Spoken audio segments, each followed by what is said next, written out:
আমাদের সামনে একটা শ্রেষ্ঠতম সুযোগ মাহে রমজান। মাহে রমজান, মাহে রমজান। দয়া করে আল্লাহর ওয়াস্তে ভাইয়া আমার, বন্ধু আমার, সাথী আমার, ছেলেরা তোমাদেরকেও বলি, বাবারা আপনাদেরকেও বলি, পর্দার আড়ালের মা বোন আপনাদেরকেও বলি, একটা মাস রমজান আসতেছে, দয়া করে একটু কদর করে আখেরাতের ফিকির করে গুনাহ ছেড়ে দেন।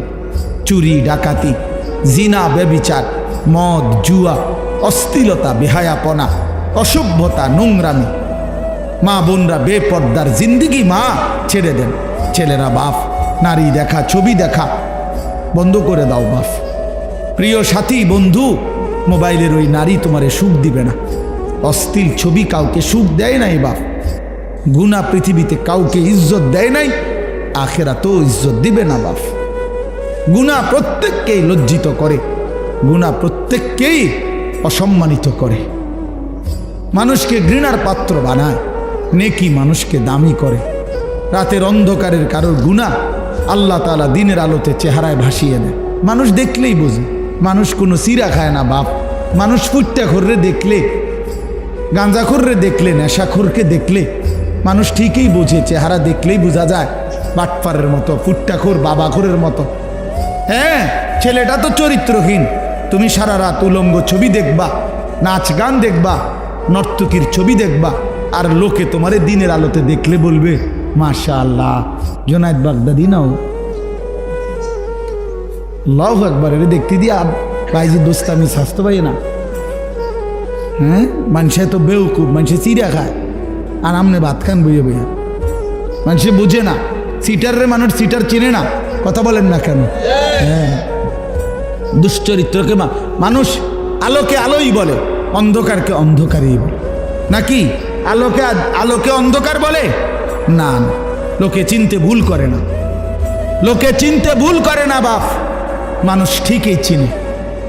আমরা আরবিতে পড়ছি ওয়াফিকা উয়ুবুন, আরবি প্রবাদ খুব সুন্দর এটা। ওয়াফিকা উয়ুবুন ওয়ালিন্নাসি আয়ুন, তোমারও দোষ আছে, মানুষেরও চোখ আছে। তোমারও কি আছে? দোষ আছে। মানুষেরও কি আছে? চোখ আছে। মানুষ চিনতে ভুল করে না।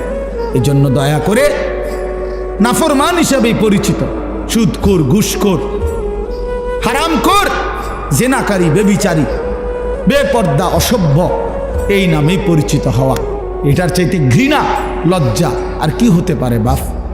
এই জন্য আমি অনুরোধ করি, এবারের রমজানকে টার্গেট করে আমরা গুনাহ ছেড়ে দেই। বলেন ইনশাআল্লাহ বরকত হবে। একটাবার হিম্মত করিলে, সাহস করিলে ইনশাআল্লাহ। মোমেন হারে না, মোমেন হারে না। কোনো সময় পৃথিবীতে ইমানদার হারে না, এটা জানেন? এই 1450 বছরের ভিতরে ইমানদার কখনোই হারে নাই। পৃথিবীর কোনো যুদ্ধে, পৃথিবীর কোনো কাফের দুশ্মনের মোকাবেলায় ইমানদার কখনোই হারে নাই। কি হইছে? যতবারই রক্ত ঝরছে, যতবারই শহীদ হইছে, যতবারই মোমেনের খুন ঝরছে, সময়ের ব্যবধানে সেখানেই কালেমার পতাকা উঠছে। এটাই চিরসত্য। মোমেনের খুন বৃথা যায় না, শহীদের রক্ত বৃথা যায় না, যেতেই পারে না। এটা সিস্টেমে নাই। এই রক্ত পবিত্র রক্ত, শাহাদাতের রক্ত পবিত্র রক্ত। যে জমিন রক্ত চুষেছে শহীদের, সে জমিনে কালেমার পতাকা উড়বেই। এজন্য গাজা, ফিলিস্তিন বিজয় হবেই। এখানে কালেমার পতাকা উড়বেই। ইসরায়েলের কুত্তারা হেরে যাবেই। ইতিমধ্যে হেরে গেছে অর্ধেক। এখন তো যুদ্ধবিরতি। কুত্তার মতো ঘাড় নোয়াইয়া, ঘাড় নামায়া সারা পৃথিবী ইউরোপের সাহায্য নিয়ে, হাজার হাজার কোটি মার্কিন ডলারের সহযোগিতা নিয়ে, সর্বাধুনিক অস্ত্র দিয়েও 15 মাস যুদ্ধ করেও গাজা একটি অঞ্চলের মুসলমান মুজাহিদিনদের সাথে পারে নাই, পারে নাই। 50,000 মুসলমান শহীদ করছে, 6 লক্ষ বাচ্চা এতিম করে ফেলছে, হাজার লাখ মা বোন স্বামী হারা, বাপ হারা, সন্তান হারা। এ সব কিছুর বিনিময়েও ইসরায়েলের ইহুদি কুত্তারা 15 মাস লাগাতার যুদ্ধ করার পরেও এই জানুয়ারিতে তারা যুদ্ধবিরতি দিয়ে ইসরায়েলের বেঈমান ইসরায়েলে ফিরে গেছে। আবার যুদ্ধ করবে, ঠিক আছে, আবার হারবে। এই যুদ্ধ করতে করতে একদিন একেবারে নিশ্চিহ্ন হইয়া কালেমার পতাকা পুরা ফিলিস্তিনে উড়বে। ইসরায়েল নামে পৃথিবীতে মূলত কোনো রাষ্ট্র নাই, এটা কোনো রাষ্ট্র না, এটা ফিলিস্তিন। পুরাটা মূলত কি? ফিলিস্তিন। ফিলিস্তিন। এজন্য নওজোয়ান, ইনশাআল্লাহ তুমি যদি চরিত্রবান হও, সেজদাওয়ালা হও, খোদার কসম একদিন ফিলিস্তিনে তুমি যাইবা ইনশাআল্লাহ। সারা পৃথিবীর বেঈমানের বিরুদ্ধে তোমরা লড়বা ইনশাআল্লাহ। ইনশাআল্লাহ। দেখো তুমি হিম্মত করো। আল্লাহ তাআলা মুসলমানকে বানাইছেন শুধু মিরপুরের লাগা না। আল্লাহ তাআলা তোমারে শুধু ব্রাহ্মণপাড়ার জন্য বানায় নাই, আল্লাহ তোমারে বুড়িচংয়ের জন্য বানায় না, উখরিজাত লিন্নাস, গোটা বিশ্ব মানবতার জন্য বানাইছেন। হ্যাঁ, ইমানদার কালেমার পতাকা উড়াবে পৃথিবীর এই প্রান্ত থেকে ওই প্রান্তে, ওই প্রান্ত থেকে ওই প্রান্তে। সারা জাহাं हमारा, चीन व अरब हमारा, हिंदू सिता हमारा, मुस्लिम है हम वतन है सारा जहां हमारा। কোরআন আমার জন্য, কোরআন আমার জন্য, রাসূলুল্লাহ সাল্লাল্লাহু আলাইহি সাল্লামের হাদিস আমার জন্য। এই জন্য ভাই আমি অনুরোধ করছি, মনোযোগ দিলে ভালো। কষ্ট করে বসে থাকা কষ্টকর, আপনাদেরও কষ্টকর, আমাদের জন্য কষ্ট। রাত অনেক হয়েছে, এই জন্য আমি লম্বা করব না। মেহরবানি করে আমরা নওজোয়ান ভাই, তোমরাও আন্তরিক হইলে ভালো, তোমার জন্য কিছু ভাবো। শুধু কেবল মানুষের কথা ভাইব না ভাইয়া, নিজের জন্য কিছু ভাবো। নিজের ভালো, নিজের কল্যাণ, নিজের দুনিয়া আখিরাতের সমৃদ্ধি, এটা বোঝা উচিত। দুনিয়া আমরা ছেড়ে দিতে বলি না, কিন্তু আখিরাতও বাদ দেওয়ার সুযোগ নেই। দুনিয়া যেই মালিকের, আখিরাত সেই মালিকের। দুনিয়া যিনি নিয়ন্ত্রণ করছেন, আখিরাতের কথা তিনিই বলেছেন। অতএব বাদ দিবার, ভুলে যাওয়ার কোনো সুযোগ নেই। ভুলে গেলে, অবহেলা করলে মৃত্যু থামবে না। কেউ যদি বেখেয়ালও থাকে তারপরেও মরে যাবে, কেউ ঘুমে থাকলেও মরে যাবে, কেউ অবুঝ থাকলেও মরে যাবে। তাহলে আমি বুঝলেও মরে যাব, না বুঝলেও মরে যাব, খেয়াল করলেও মরে যাব, খেয়াল না করলেও মরে যাব, হাসলেও মরে যাবেন, কাঁদলেও মরে যাবেন, রাজপ্রাসাদ আর অট্টালিকাতে থাকলেও মরে যাবেন, জীর্ণ কুঠির কুড়ে ঘরে থাকলেও মরে যাবেন। মৃত্যু এক অনিবার্য বাস্তবতা, এক চিরন্তন সত্য। এই যে বাচ্চারা এখন দেখাইল, জানাজা দেখাইল, ছোটখাটো বিষয় না। ওই বাচ্চা বলছে জানাজা পড়াবার আগে আল্লাহ নবী সাল্লাল্লাহু আলাইহি ওয়াসাল্লাম বলছেন, আকসিরু যিকরা হাদি মিন লাযযাতিল মাউত। ছেলেটা এখন জানাজা পড়াইবার আগে এটা বলছে। আল্লাহ নবী সাল্লাল্লাহু আলাইহি সাল্লাম বলছেন, উম্মত, সব কিছুর স্বাদ, সব আনন্দ, সব হাসি, সব স্বাদ, সব মজা এক মুহূর্তেই স্তব্ধ করে দিবে, শেষ করে দিবে যেই জিনিস, সেই মৃত্যুকে বারবার বেশি বেশি স্মরণ করো। মৃত্যু আসবে তো এক মুহূর্তেই তোমার জীবনের সব স্পন্দন থামাই দিবে। আর হাত নড়বে না, আর পাও নড়বে না, আর চোখ মিলবে না, আর কান শুনবে না, আর জবান উচ্চারণ করবে না, আর কোনো দিন হাজার আইটেম তরকারির মাছের গোশতের স্বাদ এই জিহ্বাতে আর অনুভূত হবে না। এই পৃথিবীর সব আলো বাতাস থাকবে, রোদ উঠবে, বৃষ্টি আসবে, আলো হবে, অন্ধকার হবে, রাত হবে, দিন হবে, তুমি আর থাকবে না। না তখন আলো দেখবে, আর কোনোদিন না অন্ধকার। এই জন্য এটা নবী সাল্লাল্লাহু আলাইহি সাল্লাম বলছে, আকসিরু, তোমরা মৃত্যুকে বেশি বেশি স্মরণ করো। হাদিসের মধ্যে আছে, আল্লাহ নবী সাল্লাল্লাহু আলাইহি ওয়াসাল্লামকে সাহাবী জিজ্ঞেস করছে, মান আকিয়াসুন নাস ওয়া আহজামুন নাস, ইয়া রাসূলুল্লাহ, সবচেয়ে বুদ্ধিমান বিচক্ষণ ব্যক্তি কে? সবচেয়ে বিচক্ষণ ব্যক্তি কে? তো নবী সাল্লাল্লাহু আলাইহি ওয়াসাল্লাম বলছেন, আকসারুহুম যিকরান লিল মাউত, যে বেশি বেশি মৃত্যুকে স্মরণ করে, ও আকসারুহুম ইস্তিআদাদান লিল মাউত, এবং যে বেশি বেশি মৃত্যুর জন্য প্রস্তুতি গ্রহণ করে, সে সবচেয়ে বুদ্ধিমান, সবচেয়ে বিচক্ষণ। আল্লাহর নবী সাল্লাল্লাহু আলাইহি ওয়াসাল্লাম বলেন, আল কাইয়িসু মান দানা নাফসাহু ওয়া আমিলা লিমা বাদাল মাউত। সবচেয়ে বুদ্ধিমান যে সেই ব্যক্তি যে নিজের হিসাব করে এবং মৃত্যু পরবর্তীর জন্য আমল করে। হিসাব করে নিজের, আজ আমার সারা দিনের অর্জন কি, আজকের সারা দিনে 5 ওয়াক্ত নামাজ তো চলে গেল, আমি পড়লাম কয় ওয়াক্ত? আজকের সারা দিনের 12 ঘন্টা 24 ঘন্টা তো আমার হায়াত থেকে শেষ হলো, আমার এই জবান দিয়ে আল্লাহ পাকের নাম উচ্চারণ হলো কয়বার? কয়বার মনে পড়লো যে আমার একজন মালিক আছে? কয়বার মনে পড়লো আমার একজন রসুল আছে? কয়বার মনে পড়লো আমার একটা ধর্ম আছে? বলেন। এই জন্য নিজের হিসাব করে সে বুদ্ধিমান এবং প্রতিনিয়ত মৃত্যু পরবর্তীর জন্য আমল করে।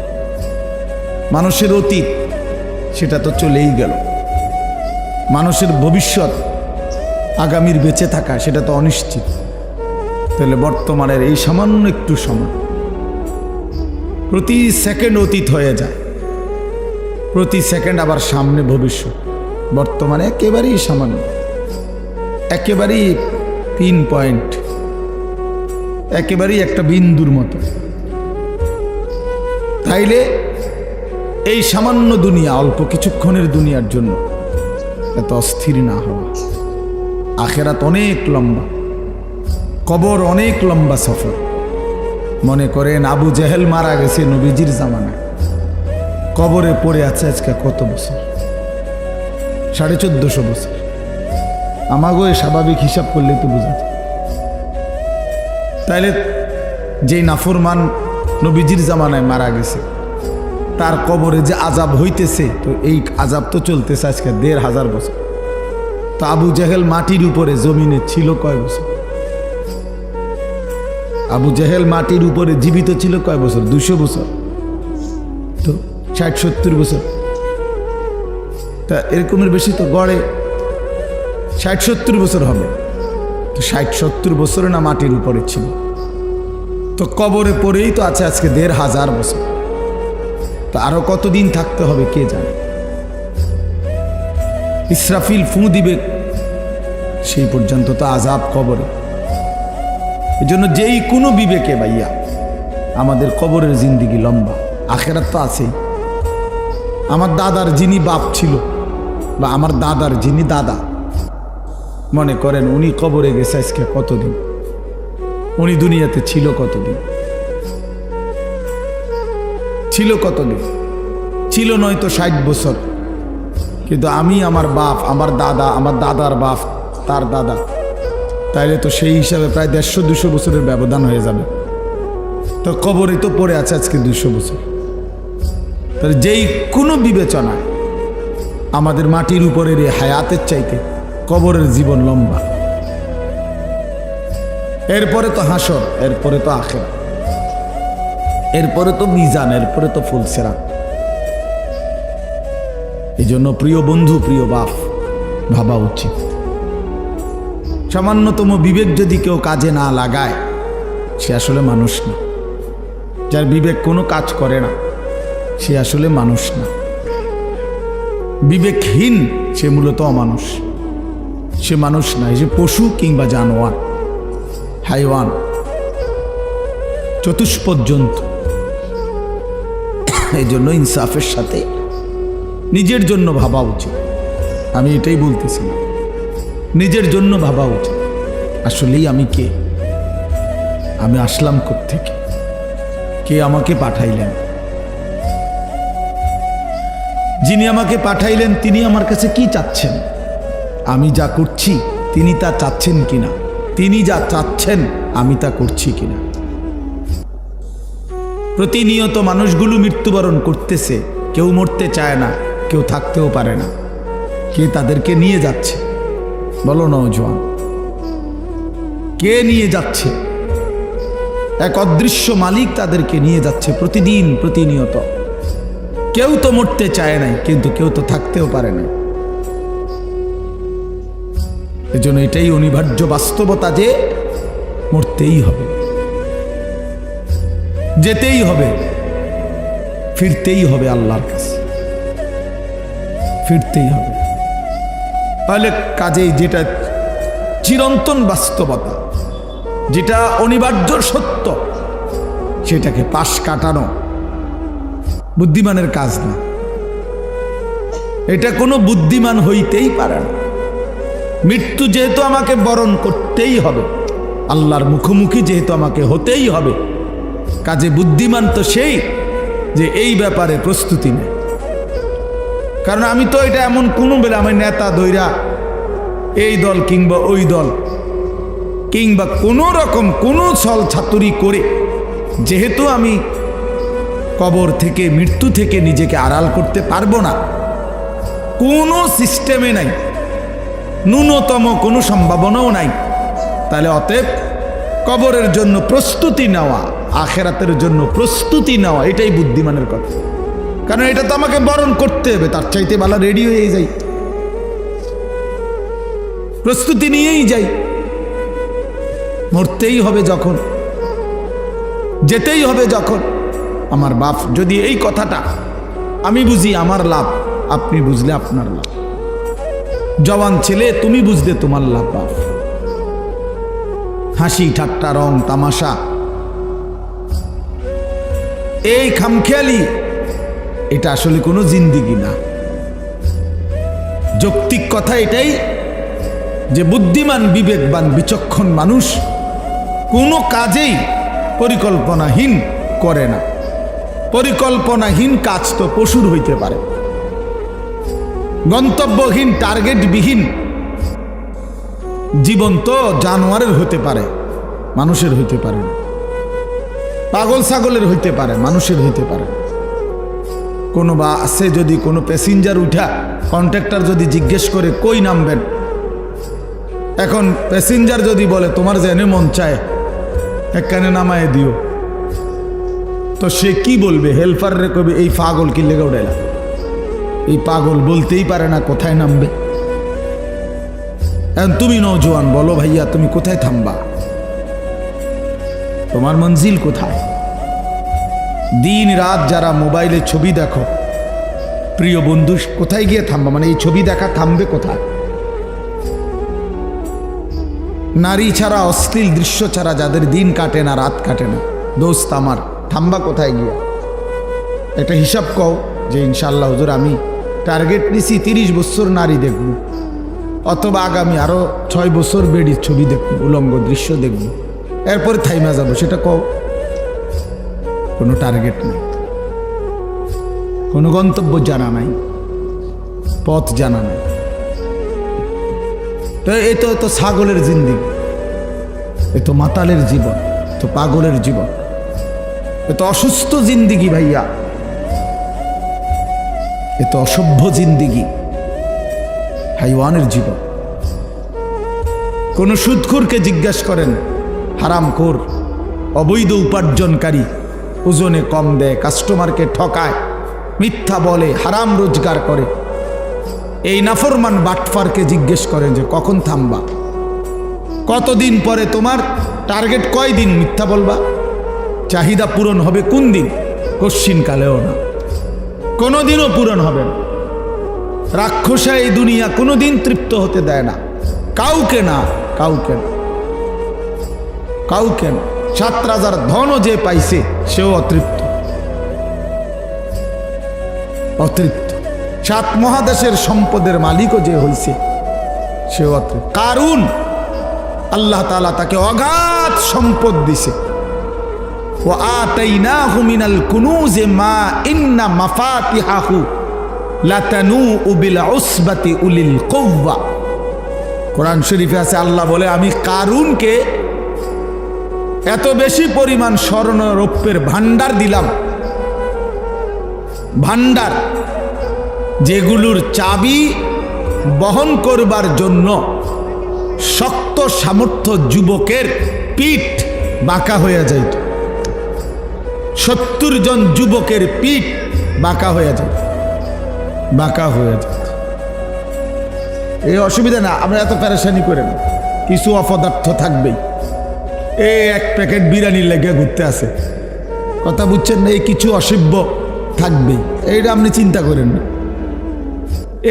যতক্ষণ রাতের যদি 3টাও বাজে, তারপরও এক প্যাকেট ঠান্ডা বিরিয়ানির লেগা ঘুরতে আসে বাহিরে, বুঝছেন না? কথা বলবো, আওয়াজ করব, অর্থাৎ উদ্দেশ্য হলো হুজুর আপনার এগুলো আলাপ বন্ধ করে যেটা দই না এটা দিয়ে আনা লাগবে, বুঝেন না কথাটা?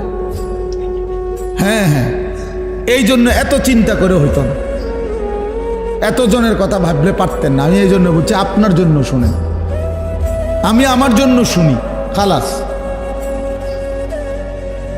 এটা আমরা সহজ হিসাব, তাইলে নির্দিষ্ট কোনো পরিমাণ শ্রোতার কোনো কোটা নাই যে এত শ্রোতা না হইলে একটি মাহফিল ব্যর্থ, একজন বক্তার ওয়াজ ব্যর্থ, শ্রোতা যদি 10,000-এর কম হয় না, এমন কোনো সিস্টেম কোরআন সুন্নাতে নাই।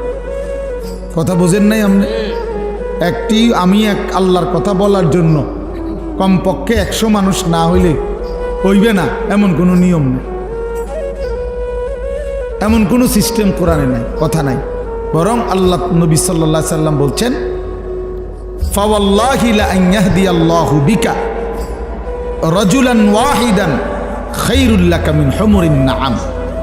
আল্লাহর নবী সাল্লাল্লাহু আলাইহি সাল্লাম বলেন, আল্লাহর কসম, তোমার দ্বারা একজন ব্যক্তি আল্লাহর রাস্তা পাওয়া, হেদায়েত পাওয়া, গোটা আরবের সবগুলো দামি উট তোমাকে হাদিয়া দেওয়ার চাইতে কোটি গুণে বেশি উত্তম।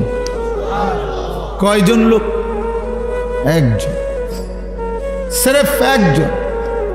আমার 30 বছর বলার দ্বারা যদি একজন মানুষ আল্লাহকে পায়, এই 30 বছরের বিনিময়ে হতে পারে আমার নাজাতের জন্য ওই একজনই যথেষ্ট।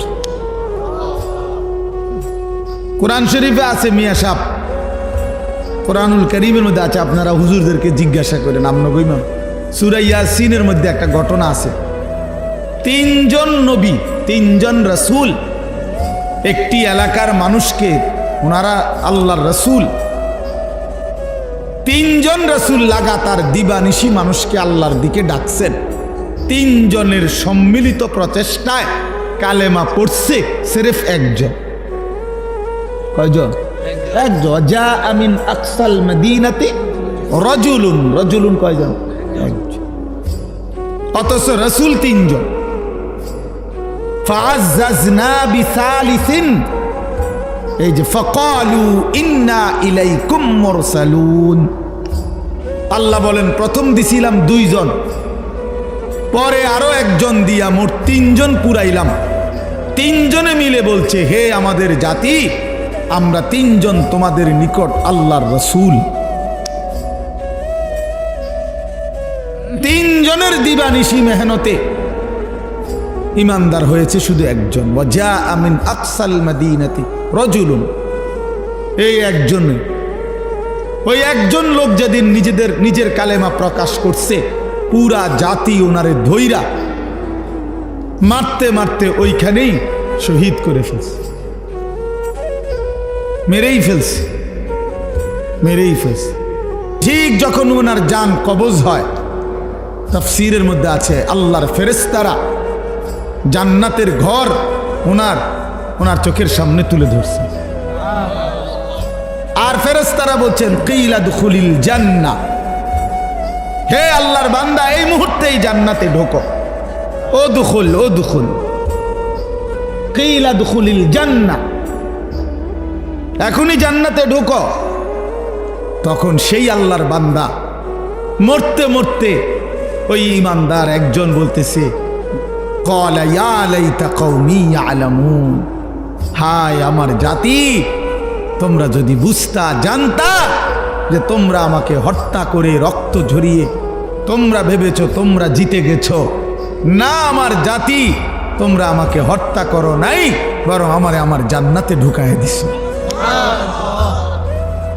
ইয়া লাইতা কওমি ইয়ালামুন বিমা গফারা লি রাব্বি, আরে আমার আল্লাহ তো আমারে পুরা মাফ করে দিছে রে।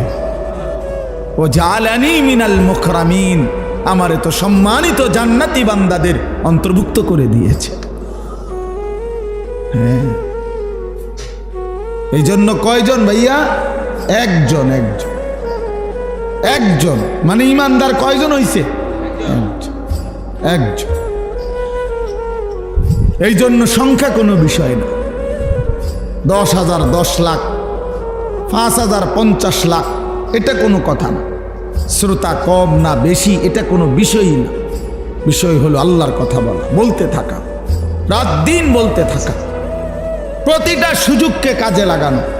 একজন হোক, 10 জন হোক, একাকী হোক, প্রকাশ্যে হোক, হ্যাঁ দিনে হোক, রাতে হোক, মাইক হরন কোনো কিছুই জরুরি না। আল্লাহর কথা বলা, কবি আরশ পর, কবি ফরশ পর, কবি উনকে দর, কবি দর বদর, গমে आशिकी तेरा शुक्रिया, मैं कहां कहां से गुजर गया, कभी हो रास्तू में तन्हा, कभी हो गुरूद सहरा। আল্লাহ, এজন্য বাপ আল্লাহর কথা বলতে থাকা। তো বলতেছিলাম নিজেদের ফিকির করা চাই, নিজের ফিকির দরকার, ফিকির দরকার, দিলের মধ্যে ফিকির দরকার, অন্তরের মধ্যে অনুভূতি দরকার। আমি যে কথাটা বলতেছিলাম, হাফেজে কোরআনের কথা বলতেছিলাম, মূলত একটু আগায়া বসতেন অনুরোধ করছে, যেহেতু রাত হইছে, আমারও তো কষ্ট লাগে আপনার করে নাড়াচাড়া করাইতে, কিন্তু এখন তো জায়গা একটু দরকার সামান্য, এই জন্য একটু আগায়া বসেন, যেন একটু হিম্মত করেন, সামান্য 1-2 ইঞ্চি করে আগাইলে একটু বরকত হবে। দেখেন ভাই, একটু নড়ে চড়ে বসেন, নওজোয়ান ভাই তোমরাও নড়ে চড়ে বসো, ছেলেরা তোমরা আগায়া বসো ভাই। আল্লাহ তাআলা কোরআনে বলছে, তুমি যদি আমার বান্দাকে জমিনে জায়গা দাও, প্রশস্ত করে দাও একটু জায়গা, আমি তোমার অন্তর প্রশস্ত করে দেব। ইয়াফসাহিল্লাহু লাকুম, আল্লাহ দিল বড় করে দিন, জান্নাতে জায়গা দিয়ে দেন ইনশাআল্লাহ। মাশাআল্লাহ। আচ্ছা, তো বলতেছিলাম, এই শেষ কথা শুনেন। তাইলে আমার উদ্দেশ্য ছিল, ওই মাঝখানে কথা আবার বদলাইয়া ফেলছি, হলো মোবাইলের কথা বলতে গিয়ে বলতেছিলাম আর কি, যে কেবল অন্যকে দেখানোর ফিকির এটাই যথেষ্ট না ভাইয়া, নিজের ফিকির করা দরকার। আমার নিজের ফিকির আসা দরকার, আমি কে, আমি কোত্থেকে আসলাম, আমার আসলে কি করণীয়, একটা সুনির্দিষ্ট গন্তব্য, জীবনের একটা লক্ষ্য নির্ধারণ করা, এটা বিবেকবানের উচিত।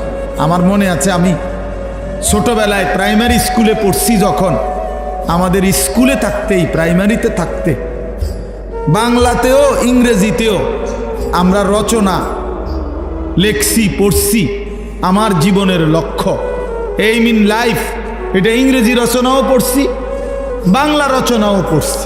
আমার জীবনের লক্ষ্য কি, আমার জীবনের টার্গেট কি? তাহলে সুস্থ স্বাভাবিক মানুষ তার জীবনের একটা লক্ষ্য উদ্দেশ্য নির্ধারণ করে। হ্যাঁ হ্যাঁ, তোমরা যারা 1 ওয়াক্ত নামাজ পড়ো না, আমার বন্ধু, একবার হলেও বিবেককে প্রশ্ন করো, তোমার জীবনের লক্ষ্য কি? এর দ্বারা কি বুঝাইতে চাচ্ছ আল্লাহকে? আল্লাহকে কি বলতে চাচ্ছ? যে আল্লাহ, আপনি যে জাহান্নাম দিবেন, আপনি বলেছেন, আমি তার জন্য প্রস্তুতি নিচ্ছি। আপনি যে বলছেন কবরে আযাব দিবেন, কাউকে না কাউকে দিবেন, তো সেই ভাগ্যবানটা আমি হতে চাচ্ছি, সেই বদনসিব দুর্ভাগা আমি হতে চাচ্ছি। আপনি আমারই আযাব দিয়েন, আমারই আযাব দিয়ে দেখি আপনি কি করতেন পারেন। কোরআন শরীফে আছে, আল্লাহ তাআলা বলছে, আম আবরামু আমরান ফাইন্না মুবরিমুন। আল্লাহ বলছে, আমার নাফরমান বান্দা, তোমাকে আমি কি কি শাস্তি দেব আমি তা ঠিক করে নিয়েছি। আমার কবরে, হাসরে, জাহান্নামে তুমি, আমি আল্লাহর আযাব থেকে কেমনে বাঁচবা, তুমি তোমার ব্যবস্থা করে নিও। আল্লাহ চ্যালেঞ্জ করছে কোরআন শরীফে, আমার শাস্তি আমি রেডি রাখছি, তুমি কেমনে আমার থেকে বাঁচবা তুমি ঠিক করে নিও। কথা বললো না ভাই, একজন আরেকজনকে হাসাহাসি করো না, ওই ছেলে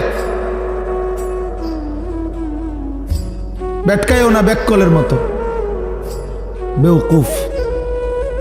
অনেক ছেলে, কারো মানে কিছু আছে কোনো কাজ হয় না দিলে, যেটাই বলবেন হে হের তামাশা, হ্যাঁ হে ওর জিন্দিগি নিয়ে আছে। যদি বলেন আর তোমারে তো বলতেছে, ও হ্যাঁ ও আমারে নি কয়, আমি তো এই ডকের। আহ আফসোসের কথা, আফসোসের অনেক বড় বদনসিব যে নিজের নাফরমানির কথা বলেও শুনলেও মনে পড়লেও যার ভিতরে সামান্যতম কোনো অনুশোচনা জাগে না, তার চাইতে বড় লানত আর কিছু হতে পারে। কমপক্ষে তো একটু অনুশোচনা লজ্জিত অনুভূতি হওয়া উচিত, যাহা আমাকেই তো বলছে, আমি তো এমন। আল্লাহ আমাদেরকে বুঝ দান করেন। তাই জন্য বললাম আল্লাহ তাআলা এটা বলছেন, বান্দা তোমারে আমি কি শাস্তি দেব তা ঠিক রেখেছি, তুমি কেমনে বাঁচবা তুমি ঠিক করো, তুমি ঠিক করো, তুমি আমার আযাব থেকে কেমনে বাঁচবা। ফাকাইফা তাত্তাকুনা ইন কাফারতুম ইয়াওমান ইয়াজআলুল বিলদানা শিবা। কোরআন শরীফে আল্লাহ বলে, বান্দা এই যে দিন রাত তুমি আমার নাফরমানি করছো, হায় বান্দা জানো সেই হাসরের দিন তুমি কেমনে বাঁচবা, যে দিনের একদিনের পেরেশানি কষ্ট দুঃখ যন্ত্রণা আল্লাহ নিজে বলছে, খোদার কসম বাপ, আল্লাহ বলছে বান্দা একদিনের পেরেশানি হাসরের মাঠের কুলের বাচ্চাটাকে বুড়া বানায় ফেলে, একদিনে। ইয়াজআলুল বিলদানা শিবা, অর্থ হইল বাচ্চা বুড়া হয়ে যাবে একদিন, একদিনেই। মানুষ বলে না যে ভাই আমার এক সপ্তাহ টেনশনে চুল পাইকা গেছে, বুঝেন নাই কথা, এমন বিপদ গেছে ভাই আমার উপরে, এমন মুসিবত গেছে বলার মতো না। এই 15 দিনের মুসিবতে আমার চুল পাইকা গেছে, চুল পাইকা গেছে। এই জন্য বললাম আমাদের এটা ফিকির চাই। আমি এই জন্যই বলছি যে নিজের ফিকির করা দরকার। মোবাইলের কথা বলতে গিয়ে এটা বলছিলাম। আচ্ছা যাই হোক, তো এরপরে ওই হাফেজে কোরআনের কথাটা শেষ করতে চাচ্ছিলাম যে আল্লাহ